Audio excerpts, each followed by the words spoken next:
This video is sponsored by Surfshark VPN. Viltrumites, Saiyans, two strong warrior alien races with a lot of similarities. It raises a pretty natural question.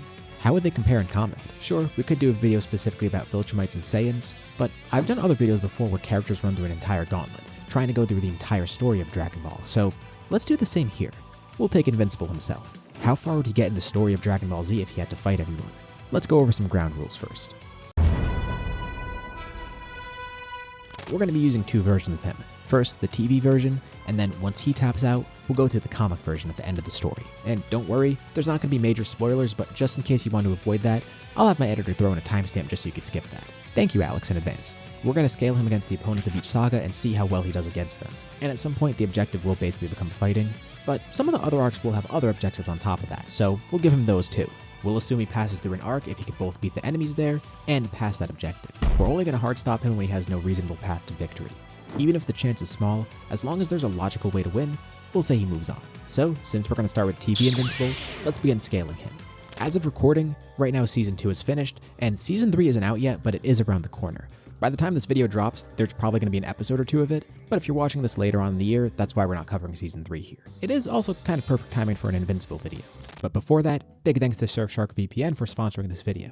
The internet's a pretty scary place, plus a pretty restricted place too. That's where a VPN can come in handy. For one, it helps to secure your online data. Every week it feels like a new site's having some sort of data breach, and if you're not browsing safely, you could easily become subject to one as well. But Surfshark VPN provides more than just safety here. One of the great things about it is that it lets you change your location to anywhere in the world. Basically like you just instant transmission to a new country. This is especially great with streaming because, in case you haven't noticed, a lot of streaming services restrict what you could watch. Like for example, if you're watching this video, I know you're a fan of Dragon Ball. Here in the United States, you can't watch that on Netflix. But if you were in Japan, for example, you'd have the entire Dragon Ball catalog there. So why not get the most of your streaming services by using a VPN on top of it? Plus, you're not limited to how many devices you could use Surfshark on. The best part is, you can get 4 extra months when you sign up now. Use that link in the description or at the top of the comments. That's surfshark.com/saladbar. Be sure to use that code, claim your deal, and start protecting your web browsing, as well as opening yourself up to a new world of content. Thanks again to Surfshark VPN for sponsoring this video. Now, back to talking about Invincible, aka Mark. Also, Mark's feats are kind of weird because we're going to have to compare him to Omni-Man a lot, which does make it a little tricky. Let's start with speed. He's going to be really fast compared to Dragon Ball characters, especially at this point in the story. Sure, later on in Dragon Ball things are stupidly fast, but in the beginning of the story, characters really aren't that quick, and you'll see what I mean later on. Currently in the show, Mark's speed should be massively faster than light. For one, he's able to fly to the moon really quickly, but that's just kind of a relativistic feat. The real impressive thing here is when we compare him to Omni-Man. So when Mark and Nolan fought those Viltrumites, obviously they needed 3 people to take on Nolan alone. So these Viltrumites aren't on his level, but they're not too far off. Let's say they're equally strong, and if we really lowball them, we'll say since 3 Viltrumites were needed, that's 1/3 of Nolan's strength. So 1 Viltrumite, 1/3 Nolan. And of course, Mark was able to fight one of them alone, so let's say Mark's relative to one of them. So to keep things simple, we're going to assume he's 1/3 of Nolan's strength right now. Trust me, this will save a lot of headache later on. It's not really an accurate estimate, but it's a good guesstimate to work with. So as we know, Nolan could fly throughout space pretty quickly. Most impressively, the fact that he flew to Thraxa, which is a couple galaxies away from Earth. And there's not an exact time span or an exact distance for this. Plus, he didn't directly fly from Earth to there. He just kind of flew around aimlessly along the way. So really he should be faster than what I'm about to say, but to get the lowest estimate for this, let's assume he flew directly from Earth to Thraxa. And let's say it took a month. So Thraxa is a couple galaxies away. Again, a very vague estimate, especially with how big that is. But the closest galaxy to us is 25,000 light years away. And he definitely flew way farther than that, in about a month. So like on the really low end, if we assume he flew 25,000 light years, over the course of a month, that would mean he's 300,000 times the speed of light. And I cannot stress this enough, that's the lowest lowball because he didn't fly directly there, and that's using the estimate of 1 galaxy away. He flew multiple galaxies away. So likely he's billions of times faster than the speed of light at this point. His travel speed should also apply to his combat speed too, which applies to the other Viltrumites that kept up with him, which also applies to Mark. And even using that low estimate of saying Mark is only 1/3 as fast as him, like, come on. If he's really millions of times faster than the speed of light, Mark being 1/3 of that is still incredibly impressive. Now let's go on to attack power and durability. This one's a bit harder to gauge because, while I know the comics do have a feat that I'll get to later on, in the TV show so far, destructive feats are a little bit weird to scale, especially with the fact that we're going to have to scale Mark to Nolan again. So let's go over him pretty briefly. So far in the show, we've seen Nolan rapidly destroy a civilization alone, and while we didn't actually get to see this, he told Mark that he stopped an asteroid as big as Texas before, which would make for a really impressive lifting feat because Texas is fucking massive. And multiple times in his fights, he's using so much power that he's able to create explosions that can be visible from space, or vice versa, being visible on Earth from space. Also, when he fought Mark, he delivered a punch so powerful that it nearly destroyed a mountain, with Mark absorbing a lot of that impact. And that's one of his less impressive feats. So it's a little tough to say how destructive Nolan is at the moment, but at the absolute bare minimum, he would be small country level. And that's a low ball. I personally would place him around continental, if not even higher. Again, it's a little vague trying to scale him here, but based on how effortlessly he does all these things, and the fact we don't have much more to work off of beyond this, we'll place him at that level. Scaling current Invincible to him, we know Invincible is stronger than the Immortal right now. And Omni-Man's also considerably stronger than the Immortal, but he still was able to harm Nolan in their fight. So Mark is somewhere between those two, meaning he's strong enough to at least considerably harm Nolan. Not to mention, when he stops holding back or when he gets enraged, he gets even stronger. So for estimating Omni-Man's Continental, possibly even higher than that, let's say Mark is around large country level. And I'll be completely honest up front, if you don't agree with the scaling, it really will not make a difference for this video because Dragon Ball has a huge jump in attack power right away, and you'll see what I mean as we get into that scaling. Typically at this point in the video I briefly would go over Mark's abilities, but there's not really much to cover. He's just really strong, he could fly, he could survive in space by holding his breath, and pretty much every other ability he has as a Viltrumite is something that Saiyans would have. He's like a light version of a Saiyan. He can grow in battle, he gets stronger with rage, and he can live pretty long, which doesn't really matter for this fight. One obvious disadvantage is the fact that he doesn't have access to Ki here. We're just dropping him in the verse as is, and working with that. So now, let's actually begin the Gauntlet. Starting with the Pilaf gang. The objective here, hunt for the Dragon Balls before the Pilaf gang gets them, or at the very least, defeat the Pilaf gang. It goes without saying that this would be pretty easy for him. As long as he has a Dragon Ball radar, he'll be able to accomplish this pretty quickly, which might sound kind of tough, but I feel like Cecil would be able to at least work something up for him. But if he truly is working alone and he just knows he has to hunt for the Dragon Balls himself, well, even if he can't find them himself, stopping the Pilaf gang is going to be no problem. Next, we move on to the 21st World Tournament.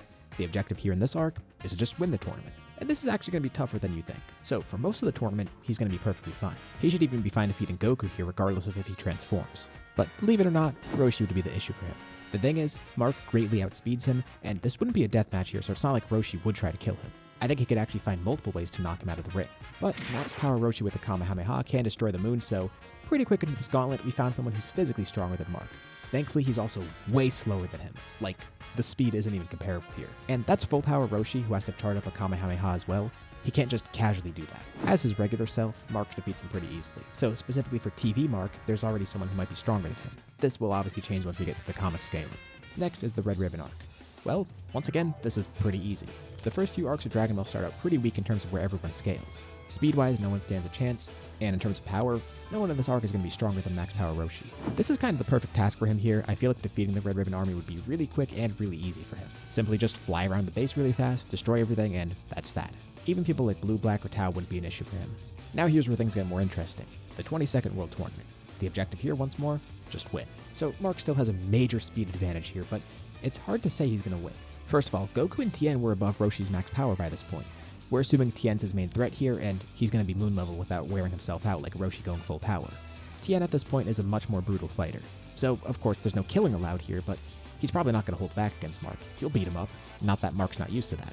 Tien's going to be considerably stronger than him, but Mark's still going to be greatly faster than him, to the point where there's no way Tien could even hit him. Assuming speed was equal here, Tien would beat his ass no doubt, but Mark's going to be really carried by his speed at this point. And just like Tien, he can also fly. By the way, this all applies if he's fighting Goku just as well. But Tien's a more fitting opponent here, so that's what we're going with. The gap in power isn't so massive that he has no chance of hurting Tien, and if you were to highball Mark and say he's like multi-continental here, which I think is a really high highball, at least then he could probably even harm Tien. But even just using the estimate that we had before, he still has other ways to get Tien off guard. Definitely a ton of ways to speed blitz him too and knock him out of the ring before he even gets to his full power. So since he has multiple paths to victory here, we're going to say he still moves on, although he's not really going to make it far. The next arc would be King Piccolo. The obvious objective here is beat King Piccolo and all his sons. So Mark still doesn't have the power to outright kill Piccolo or even some of his sons because they're stronger than the previous opponents. By this arc, the strongest fighters are beyond 22nd World Tournament Goku and Tien, who are already above Roshi, who was already a Moonbuster. And unlike a tournament, this is a deathmatch. These people are trying to kill him. So speed blitzing them and knocking them out of the ring isn't going to work here. Granted, he will be really hard to kill with his speed advantage because, well, he's going to be hard to hit in general. But he won't be able to harm his opponents either. One way he could beat his opponents is just by grabbing onto them and then dragging them out into space, where he could survive but his opponent can't. but I think now might be a pretty appropriate time to move on to comic Invincible, who's stronger than the TV counterpart at the moment. Now we'll enter into spoiler territory for the comics, and again, it's not going to be massive spoilers, but if you want to skip it, you could just look at the chapters on the video below and go through the conclusion part. But if you read the comic or just don't care about the spoilers, let's get into that. As for speed, in the comic he's going to be faster than where he was in the show, obviously. Like, one impressive example of speed here is that Nolan was able to fly 65 million light years in 2 weeks, going from Earth to the Virgo supercluster, which is way more impressive than his last feat that we discussed in the speed section, which was already really impressive to begin with. And end of comic Mark is comparable to or beyond that in speed. Not that it really makes much of a difference though, because he already does significantly outspeed Dragon Ball at this point. Sure, if we're comparing him to Super, then that's a different story, but at this point in Dragon Ball's story, no one's even close to a fraction of their speed at the moment. Attack powers where things get more interesting, because obviously that's a little closer. And unlike in the TV show, Mark does have more actual destructive feats for himself, and they're easier to quantify.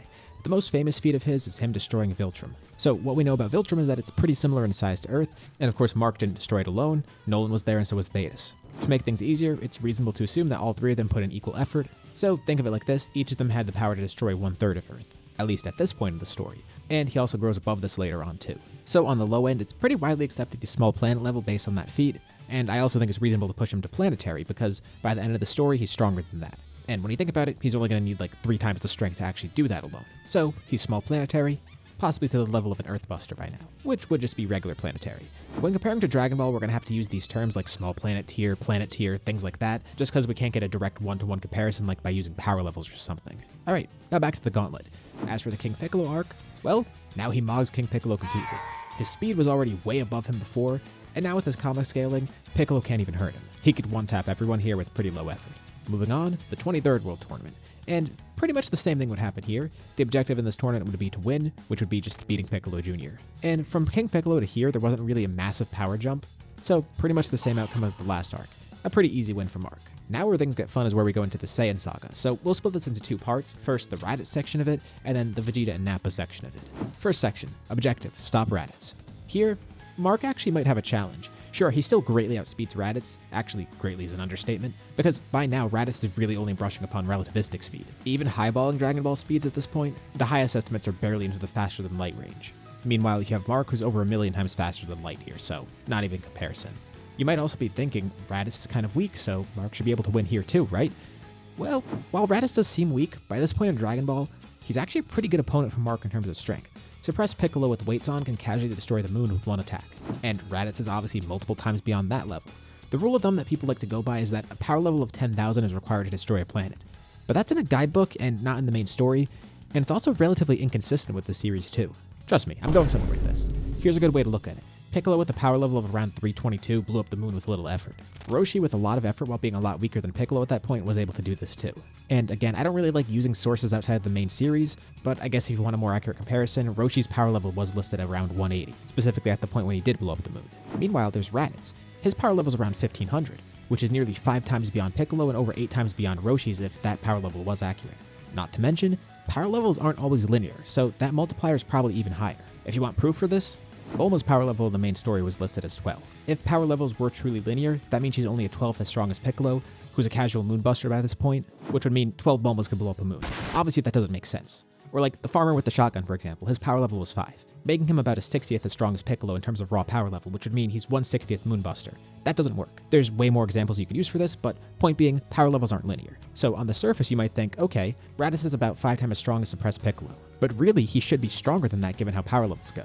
So you can't really use power levels to gauge destructive feats. One of the whole points of Toriyama doing power levels is that they're not really accurate. So using them for scaling isn't really great either. Now, the point of that tangent was, I think Raditz is a planetary level fighter. Given the fact that he's many times beyond a moonbuster, and the whole thing about a 10,000 power level being needed to destroy a planet isn't really accurate. This also doesn't even take into account the fact that he could turn into a great ape and get 10 times stronger than before. Although, Mark is still going to win here. The power should be close enough where he can be fine in this fight, and he still has the huge speed advantage. But I think by this point of the story, Mark's actually facing people that are around his level of strength.